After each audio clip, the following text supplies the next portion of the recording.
Gracias por brindarnos el honor de su sintonía en este martes 7 de mayo.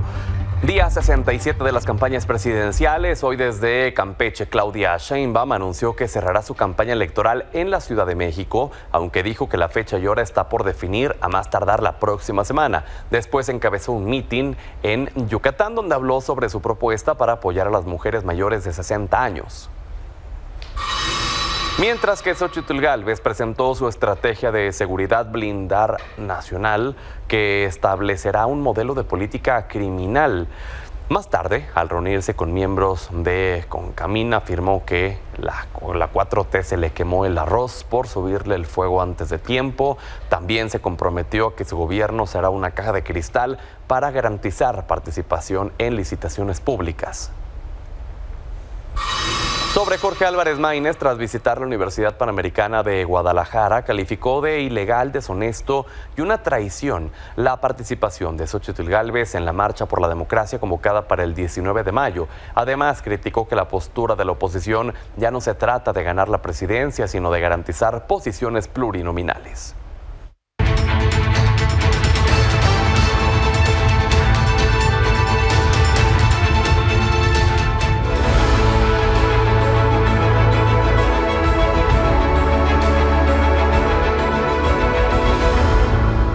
Sobre las actividades por la jefatura de gobierno, hoy Clara Brugada presentó a 10 transportistas ante los transportistas sus 10 compromisos para seguir avanzando en materia de movilidad sustentable. Destacó la importancia de construir nuevos corredores, paradas específicas y renovación de camiones sin exclusiones. Agregó que mantendrá vigente los bonos de chatarrización para la adquisición de unidades modernas y sustentables.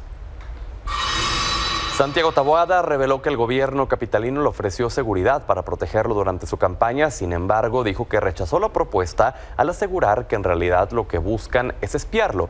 También dijo que el 70% de su campaña la ha dedicado a zonas de la alcaldía Iztapalapa y en sus visitas vecinos le han señalado que Clara Brugada dejó crecer el crimen organizado, lo cual dijo que él pondrá orden.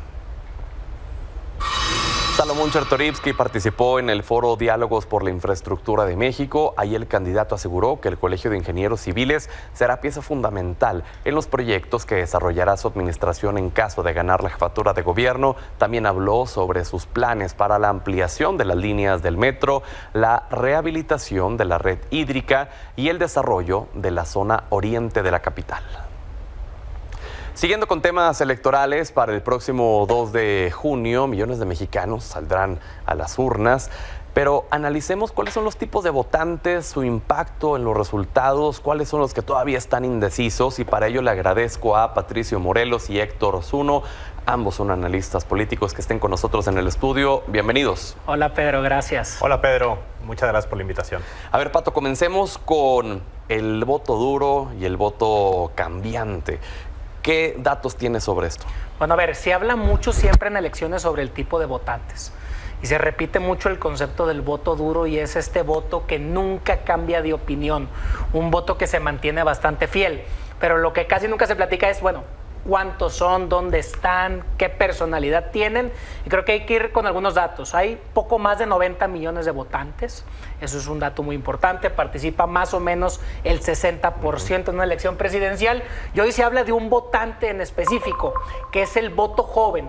Si el voto joven va a poder definir las elecciones, y que sepa la gente, son 26 millones de jóvenes los que van a poder ir a votar, no necesariamente que van a votar, que pueden ir a votar.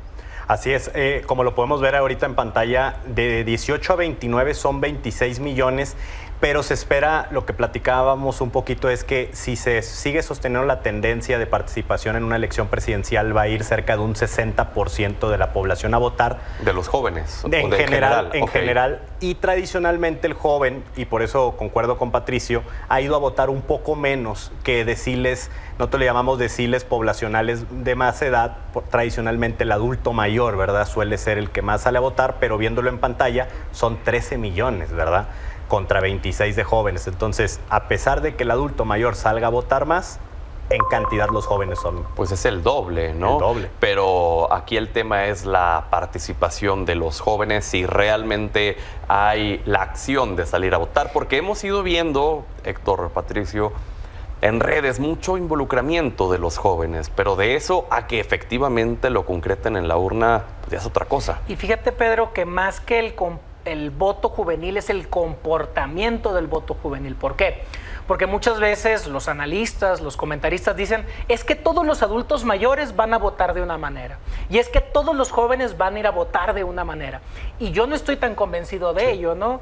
Los jóvenes votan de manera distinta, dependiendo de dónde vivan, norte, centro, sur, que hayan estudiado, incluso si pudieron estudiar, si tienen trabajo, cuáles son sus condiciones de vida. Entonces, y se lo diría a la gente, no nos quedemos con la idea de que todos los grupos poblacionales votan en fila por el mismo candidato o candidata, sino que cada quien va definiendo a partir de cuáles son sus opiniones sobre su vida y sobre los políticos. Sí, ha habido algunos partidos políticos y coaliciones que han apostado, ¿verdad?, por algunos grupos poblacionales en donde han visto mayor tasa de aceptación. Hay algunos estados, por ejemplo, donde veíamos que las campañas parecieran estar muy focalizadas, por ejemplo, de Movimiento Ciudadano hacia un segmento joven, y en algunos estados de la República han fortalecido mucho lo que es el tema de los famosos apoyos sociales para personas de la tercera edad desde gobierno federal. Entonces, si bien es cierto, es una falacia que todo un grupo poblacional vote en bloque, hay algunos partidos que intentan hacer algo al respecto para comerse un pedazo mayor. Y hoy en día, entonces, Patricio, no hay como que los jóvenes estén más identificados con tal coalición que los adultos mayores con tal otra. No, no hemos logrado identificar eso. ¿Qué es lo que vemos? Un joven de Nuevo León tiene ciertas simpatías, un joven de la Ciudad de México, un joven de Campeche, un joven de Tamaulipas. Cada estado tiene sus propias particularidades y es por eso del voto cambiante. Cómo la gente puede ir decidiendo, voto por un partido para la presidencia, voto por otro partido de gubernatura, voto por otro partido para la alcaldía, e incluso cómo cambio de partido, de coaliciones dependiendo de la elección. Lo que votaste en 2018 no es lo mismo que en 2021, y lo que votaste en 2021 no tiene que ser necesariamente lo que vamos a ver en menos de 30 días. O sea, ¿podría decir, Héctor, que se podría aspirar a que el voto de los jóvenes sea un voto más razonado? Fíjate que no lo creo de cierta forma. O sea, yo lo que he notado es que el joven también, al igual que todos los grupos poblacionales, están muy sujetos al tema del marketing político del momento. Lo que sí estoy notando en en varios estados donde hemos hecho algún par de mediciones hay un voto cruzado.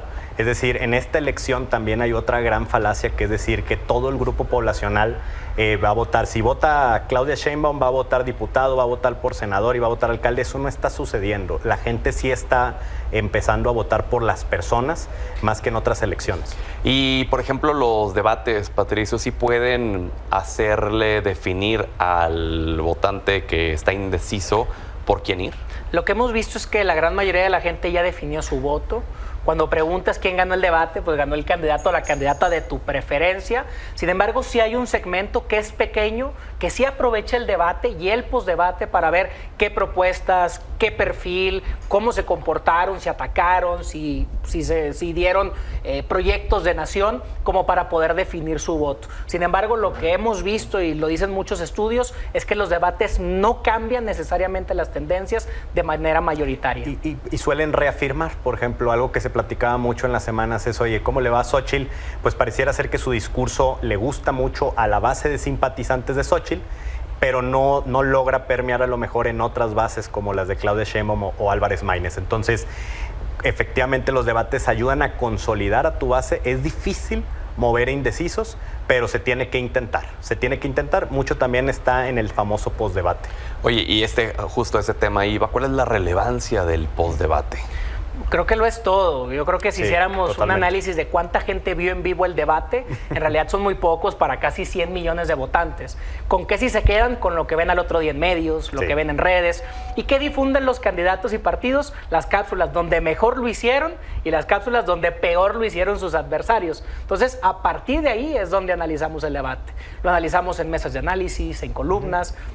Ahí es donde creo yo que se gana el debate, sin estar verdaderamente convencido de que una cápsula, un video, va a cambiar tu decisión de voto ya a estas alturas. De hecho, pareciera ser que mucha población, cuando termina de ver el debate, no tiene claro quién gana y se va inmediatamente a Milenio Televisión en la noche y se pone a analizar las mesas de debate para ver que un analista le explique quién realmente gana el debate. Entonces, es totalmente imprescindible el postdebate para la toma de decisiones. Pues muy bien, Héctor. Patricio, gracias por haber estado con nosotros hoy. Pedro.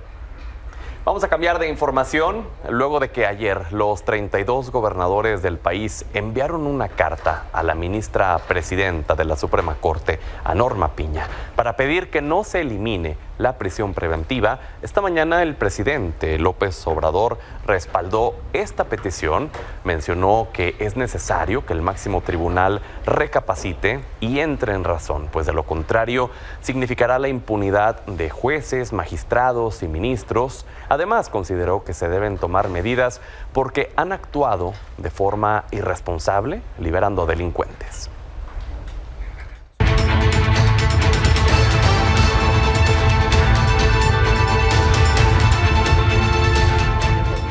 Es martes de nuestra mesa de debate en la que cada semana hablamos sobre las propuestas de los candidatos presidenciales. Le agradezco a Kenia López Rabadán, jefa de la oficina de Xóchitl Gálvez, Laura Ballesteros, vocera de Jorge Álvarez Maínez, César Cravioto, vocero de Claudia Sheinbaum.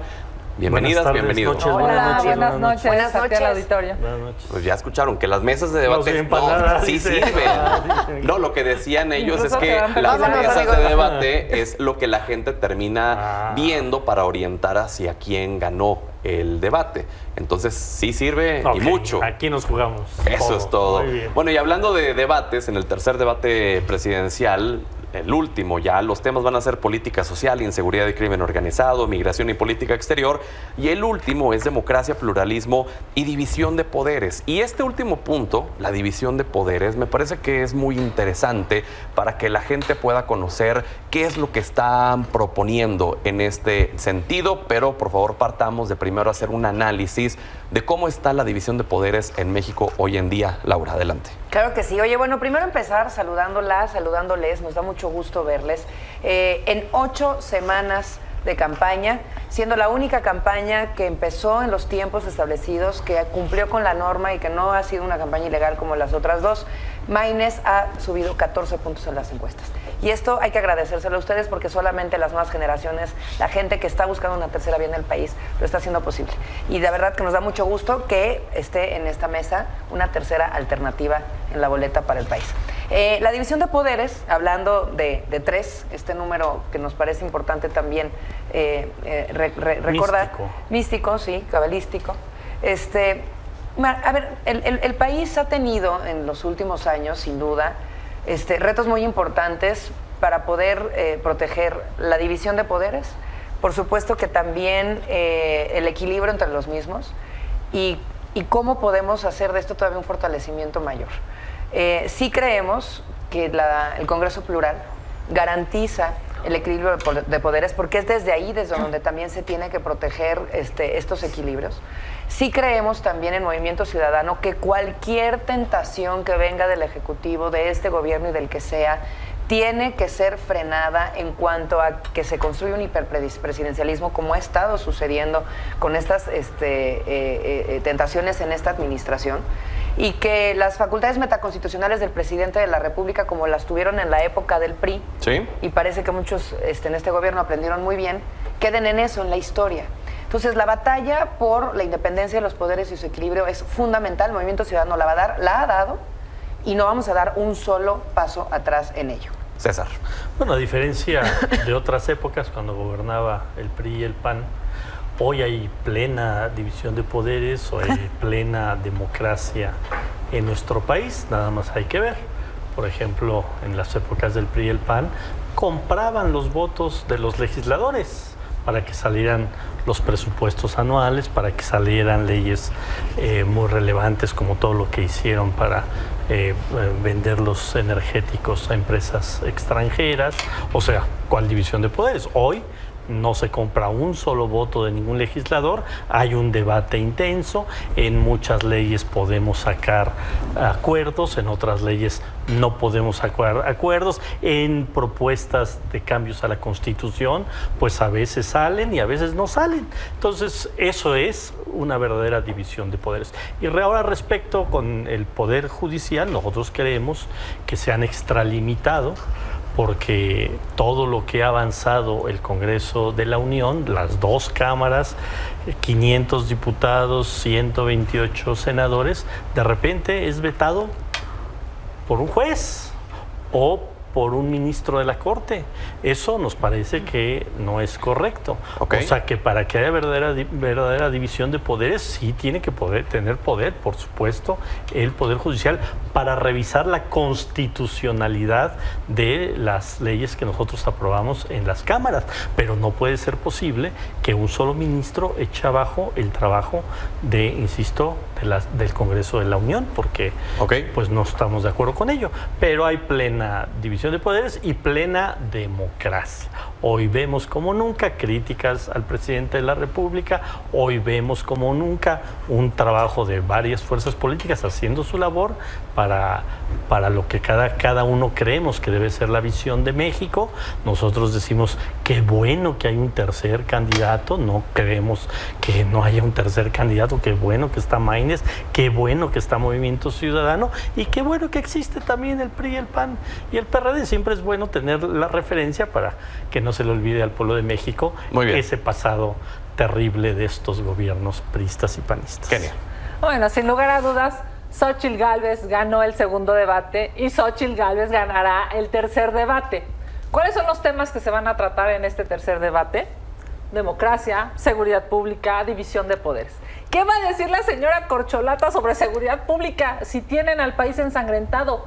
¿Qué va a decir la señora Corcholata si en Zacatecas es brutal la inseguridad que se está viviendo? Y no solamente en ese estado, sino este país está secuestrado en muchos municipios y estados de la República porque López Obrador decidió abrazar a los delincuentes. ¿Qué va a decir la señora Corcholata de la división de poderes si claramente los legisladores de Morena fueron tan cínicos que la semana pasada, recordarás, acabando el periodo de sesiones, fueron literalmente a decirle, sí patrón, sí señor, ya cumplimos todas sus órdenes, por cierto, órdenes que lastiman al pueblo de México y que claro, a López Obrador le dan un montón de poder. Fueron a decirle los legisladores, por cierto, en una fila vergonzosa afuera de Palacio Nacional. ¿Qué es eso, César? Debe de haber contrapesos, debe de haber, yo diría, llenaban respeto. El zócalo de sus camionetas blindadas. Ni siquiera los tratan cuando con iban dignidad. A Palacio Nacional. Los ponen ahí en unas filas terribles. ¿Para qué? Pues le fueron a decir, sí señor, ya nos robamos las afores de los adultos mayores. Senadores y diputados no se pueden formar para entrar señor presidente, para entrar al Palacio Nacional. ¡Qué barbaridad! Que quieran los legisladores el bien de López Obrador, pero no el bien del pueblo de México. La amnistía. Fueron a decirle, sí señor presidente, cumplimos su capricho y también vamos a lastimar al amparo. En fin, en estricto sentido, Xóchitl Gálvez va a ganar el siguiente debate por algo muy elemental. De democracia, por supuesto que sabe Xóchitl Gálvez. De división de poderes, siendo senadora de la República, por supuesto que sabe Xóchitl Gálvez. De seguridad pública, está muy claro nuestro plan estratégico para detener la violencia en las familias. Y va a ganar Xóchitl Gálvez por algo muy elemental. Se necesita honestidad, inteligencia y trabajo. Eso que no tiene la señora Corcholata. Laura, ¿qué propone Maínez en materia de división de poderes? Bueno, nosotros hemos dado la lucha desde el Congreso, por eso decía, o sea, no hay por qué esperar. O sea, de pronto cuando vienen las campañas, parece siempre que todo el mundo quiere prometer las perlas de la Virgen y entonces cuando seamos electos vamos a cambiar al mundo. La realidad es que no podemos esperar porque tenemos legisladores en los congresos y porque con la mayoría que tiene Morena, más los diputados y senadores que tiene el PRIAN y los que nosotros también tenemos en la mesa, podremos haber sacado adelante un acuerdo muy importante en el país para proteger la división de poderes, para sacar adelante también mucha más protección social para las familias, mucha más avanzada en términos de la desmilitarización del país, que es uno de los principales problemas que hoy tenemos en la estrategia fallida de seguridad, y de esto se va a hablar en el debate también que viene. Es decir, este México que todos quieren prometer hoy, se podría estar construyendo desde ahora, desde los congresos, y no se ha estado haciendo. Por eso Maínez ha sido muy claro en su propuesta con respecto a esto, pero todo lo demás. Y quiero ser muy clara en esto. Número uno, un congreso plural resulta fundamental para defender al país, sí, pero para construir un México nuevo. En esta elección se tiene que votar gobierno y se tiene que votar congreso. Y es fundamental cuidar al país desde estos dos lugares. Movimiento Ciudadano tiene experiencia con buenos gobiernos como el de Jalisco y el de Nuevo León, y tiene experiencia con buenos ejercicios legislativos con las las bancadas naranjas, con extraordinarios parlamentarios como lo fue Maínez en su momento como coordinador. Número 2, justo porque no hay por qué esperar, hemos dado la lucha desde ahora para poder sostener una división de poderes efectiva y combatir también estas tentaciones de autoritarismo y de hiperpresidencialismo del actual gobierno. Ahí está, por supuesto, esta andanada contra el derecho al amparo para poderle quitar los efectos generales y que las leyes que puedan ser aprobadas, que no les sean a conveniencia del gobierno, del que sea, porque esto se lo establecimos a Morena desde el principio. Esto le afecta ahora a ustedes, pero en cualquier otro momento, en cualquier otro gobierno, va a venir a minar la protección general hacia las poblaciones, que eso hace que quien no tenga acceso al amparo se vea totalmente minado en sus propios derechos. Hemos, por supuesto, también dado una batalla para defender a la Suprema Corte de Justicia. Hemos también intentado por todas las vías, ganando las batallas en la tribuna y perdiendo las votaciones por las mayorías aplastantes de Morena y sus aliados. Hemos buscado también, sin duda, defender al Poder Judicial, a los tribunales, la elección de magistrados. Es decir, de nuevo, no hay por qué esperar.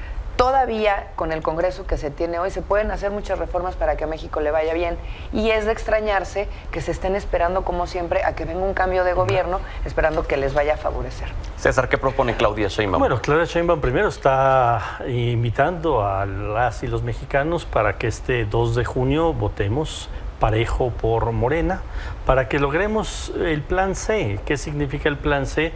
Que haya una mayoría consolidada en el Congreso de la Unión para seguir avanzando en las reformas constitucionales que necesita el país y que se fortalezca la transformación que ya inició en el gobierno del presidente López Obrador y que continuará en el gobierno de Claudia Sheinbaum. En este tema, por ejemplo, hay dos temas muy pendientes que son muy importantes. Una reforma electoral.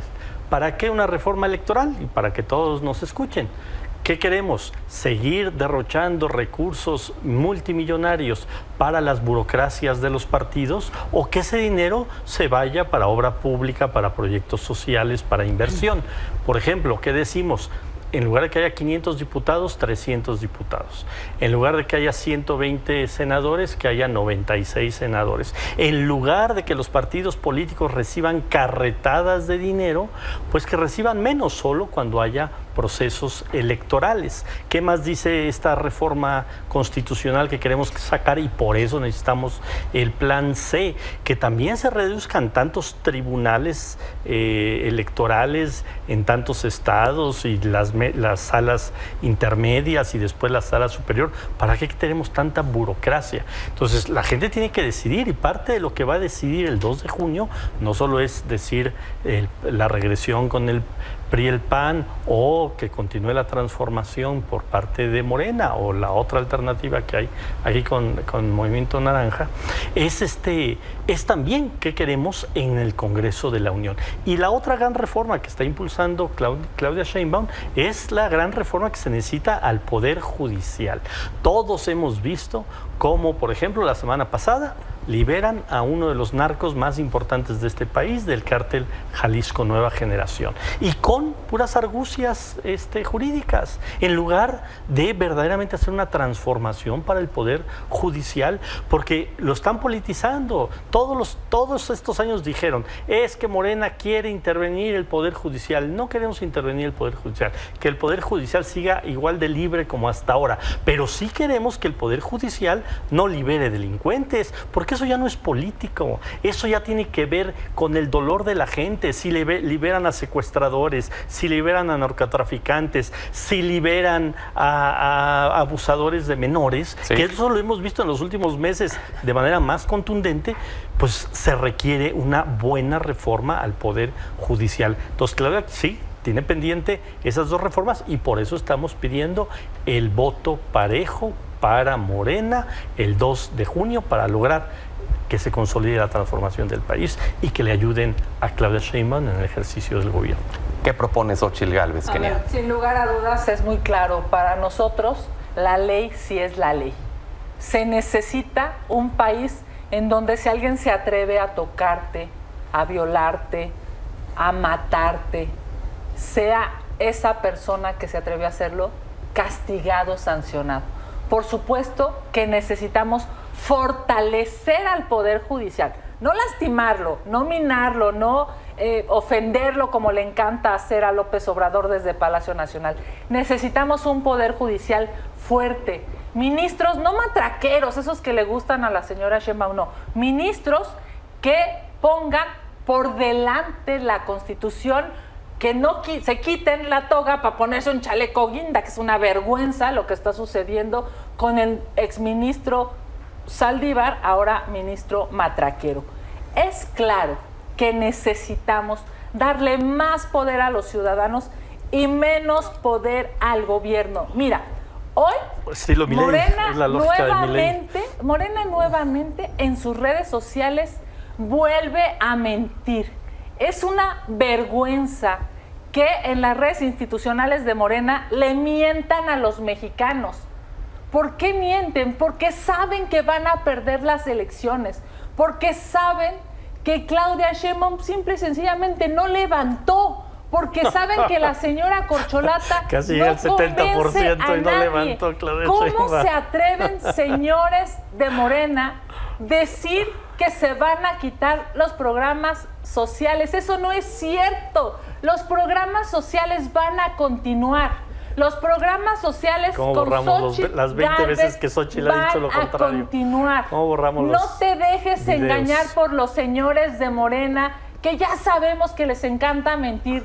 Recuerda, este 2 de junio, en la intimidad de la urna, van a continuar los programas sociales, pero mereces más, mereces seguridad, mereces salud, mereces carreteras, mereces escuelas de calidad. Ok. Por favor, decirle a todo México, no se dejen engañar. Y claro, Xochitl Gálvez será presidenta de México para corregir todo el tiradero que han dejado estos señores de Morena. Nos queda una última intervención que les pido sea breve y concreta, por favor. Claro que sí. Ya a menos de un mes para la elección, me gustaría que cada uno de ustedes nos dé su pronóstico, su medición. ¿Quién gana? ¿Por cuántos puntos? Laura. Pues mira, nosotros la verdad es que hemos sostenido siempre que la trampa no es ventaja. Y por eso, a pesar de que tanto la coalición oficialista como la que se dice aliancista empezaron antes y de manera ilegal, hoy no pueden sostener los resultados que estaban prometiendo. Nosotros al inicio de la campaña dijimos de manera muy clara que íbamos a llevar a tercios la elección. Y ahí estamos el día de hoy. Dijimos también de manera muy puntual que caballo que alcanza gana. Y que sin duda Movimiento Ciudadano es la única alternativa que existe frente a Morena para construir un México nuevo. Y hoy la decisión que va a tener la gente que tomar en las urnas a la hora de votar es si quiere continuidad o si quiere evolución. Nosotros al final del día hemos siempre sostenido que este país puede mejorar construyendo un México nuevo, un México de futuro con las nuevas generaciones. Y mira lo que ha estado sucediendo además en las universidades, que nos parece extraordinario. Se hizo el Simulacro Nacional de Universidades el día de hoy. Fueron más de 70,000 jóvenes los que participaron en más de 400 universidades. Bueno, pues ahí se está comprobando lo que las encuestas ya dicen y lo que en las calles se está viviendo. Movimiento Ciudadano con Álvarez Maínez está en segundo lugar. Y es ahí donde hemos prometido llevar la elección. Y a la hora de la elección, que van a ser 3 semanas ya a partir de esta, ¿sí?, vamos a estar en posibilidades de poder también ganarle a Morena. Si ya rebasamos al PRIAN, vamos a poder hacer lo mismo acá. ¿Por cuántos puntos? Pues vamos a ver, o sea, tenemos todavía que revisar, pero lo que yo te puedo decir es que si no, va a ser una competencia cerrada, pues si se va a tercios, evidentemente el resultado va a ser cerrado. Pero nosotros estamos en posición hoy de competir y de ganar. Okay. Cuando hace unas semanas incluso se burlaban y decían que íbamos a perder el registro. O sea, nada más para que sí nos demos una idea en la irrealidad en la que está construida las estrategias de las campañas del PRIAN. Dicho, ¿eh? Ah, no, César, nunca hemos dicho que va. Digo, Al obviando contrario. que obviamente van a decir que Bueno, gana su candidata, sí, ¿cuál es su pronóstico? Bueno, no es nuestro pronóstico, porque nosotros no somos brujos. Nosotros vemos encuestas. Claro. Y todas las encuestas... Las que pagan. No, todas las encuestas que... Las ven cuando se las van a cobrar. Sí, incluyendo de medios que no tienen nada que ver con Morena. Todas las encuestas hablan de entre el 60 y 65% de intención de voto para Claudia Sheinbaum. Y coincido con Laura. Lo que basta es como una carrera de autos de Fórmula 1, faltando una vuelta, pues ya el primer lugar ya se fue. Lo interesante es que para el segundo o tercer lugar van muy parejos. Y eso va a ser lo interesante de la presidencial, ver quién queda en segundo, si queda Maínez en segundo o si queda Xochitl en segundo. Pero Claudia va a ganar, no, insisto, nuestros cálculos es con más de los votos que tuvo López Obrador, Eso sí lo puedo pronosticar. Más de 30 millones de votos va a tener Claudia Sheinbaum, alrededor del 60-65% de la intención del voto, y probablemente en segundo da la sorpresa y queda Maínez, y el PRI y el PAN pues se van al tercer lugar. Puede ser que se dé, si no se apuran y si no se pues, si dejan de decir mentiras, porque se la pasan diciendo mentiras y creen que la gente les cree en sus mentiras, como eso de que van a ganar la elección, por favor. Kenia. Bueno, sin lugar a dudas, déjame decirte que para toda la Ciudad de México es muy claro. Santiago Taboada va a ser el próximo jefe de gobierno. Sin lugar a dudas va a ser jefe de gobierno. Ya habla de Taboada, ya no habla Clarita, ya no habla de Xochitl. Se vio, es muy turbia tu Clarita. No. Se nos acaba el tiempo, Taboada, Kenia, concluyo. Les diste 2 minutos a los dos. Quiero solo que regresemos al tema del presidencial. Preguntaste de las encuestas. Santiago Taboada va a ser... que ya sea Taboada, ya con Xochitl. Ya Santiago Taboada va a ser jefe de gobierno por el bien de los capitalinos. Tampoco va a ser y eso. Xochitl Gálvez va a ser presidenta de México. ¿Cómo va a revertir 15 puntos Taboada? Todo el país. No te dejes convencer por las mentiras de Morena. ¿Cómo Taboada va a remontar 15 puntos en 3 semanas? Encuestadoras que paga Palacio Nacional y por supuesto la corcholata. Recuerda, 2 de las mejores encuestadoras, México Elige y Massif dicen que estamos empatados, e incluso Massif dice que vamos 15 ganando 40 arriba, Xochitl. Por 40 suficientemente bueno para ganarte. Massif ya sabemos, bueno. La señora corcholata no emociona, pero ni a los de su hoy sí nos la hizo, verdadera hoy sí nos hizo reír. 2 de junio. Con hoy esto sí nos hizo reír. nos quedamos. Gracias, ambas gracias también, César, por estar con nosotros. Pausa, regresamos. Para hacernos la noche, Kenia. Hoy Vladimir Putin comenzó su 5º mandato como presidente de Rusia tras celebrarse la ceremonia de investidura en el Kremlin. Aunque hubo grandes ausentes, Putin aprovechó para hablar sobre su deseo de seguir cooperando con Occidente. María Fernanda Castañeda nos cuenta.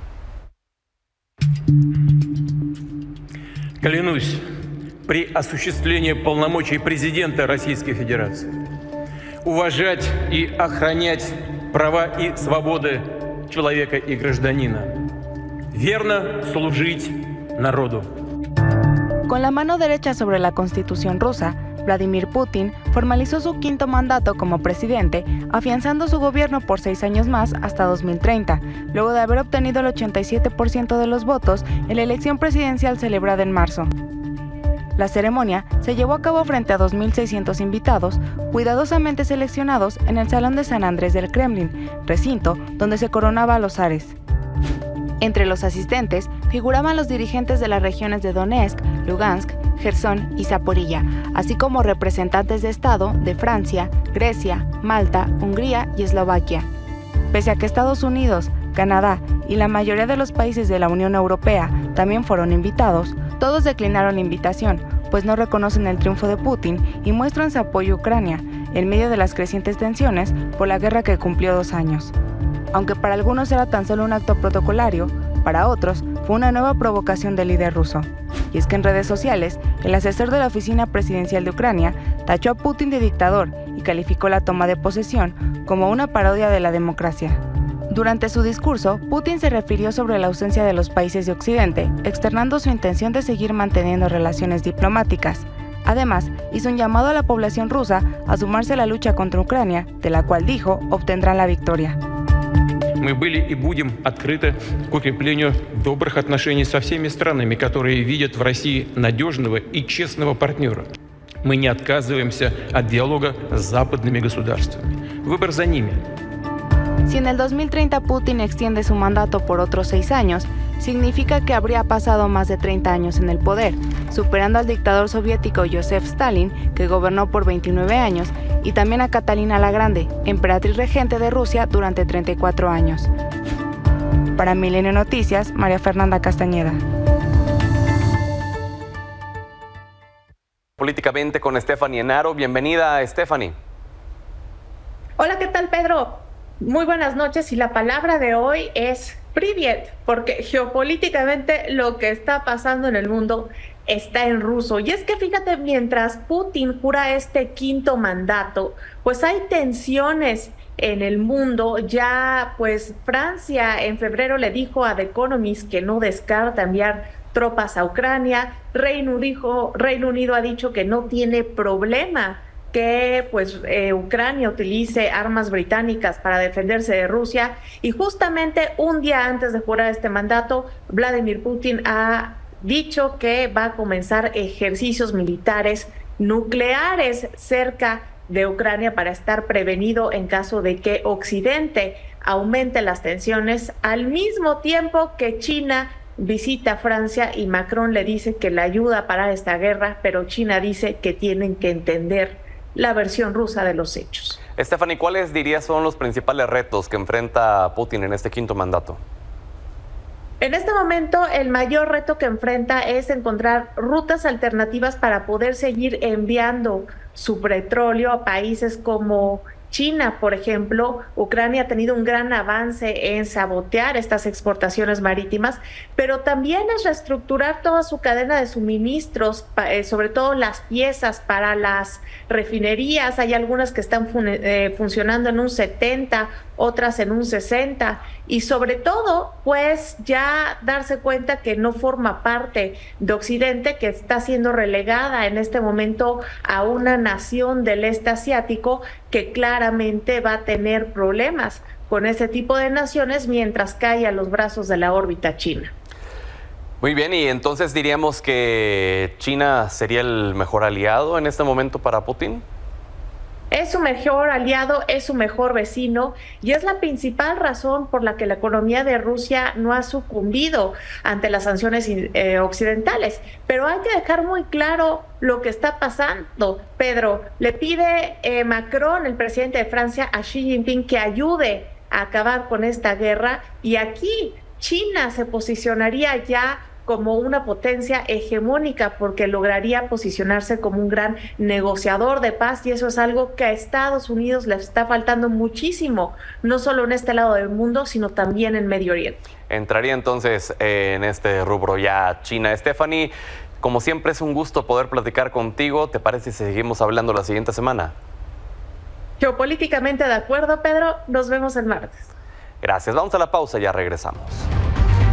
A despedirnos para agradecerle que nos haya brindado el honor de su sintonía. Hasta mañana.